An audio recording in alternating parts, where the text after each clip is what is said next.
Hi, we're here at the Montana State Capitol with Jessica Wilkerson, a member of the Naral Choice Action Team on March 25th, and she just finished testifying in opposition to Senate Bill 100. Jessica, how did it go today, and what are your thoughts about why you were here and how it went? So I think it went really well. Jess, thanks for wanting to hear from me.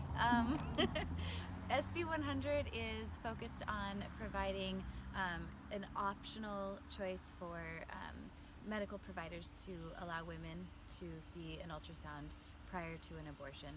And I use the quote marks around optional because there's some obligatory language in the bill that requires the medical provider to offer it to the woman.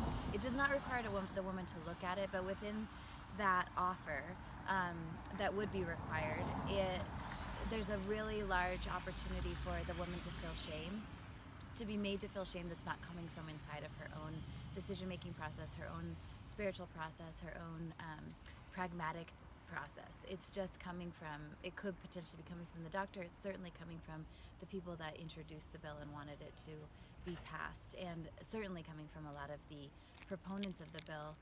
I think one of the interesting things for me during the testimony was that a number of the people testifying had a really negative view of women, and that was both the women testifying on their own behalf, sharing their own personal stories, and undermining their decision-making abilities by saying that they essentially needed someone to have told them things that they didn't have access to the information about, when a lot of that decision-making process is coming from a woman's own ability to lead herself through that process.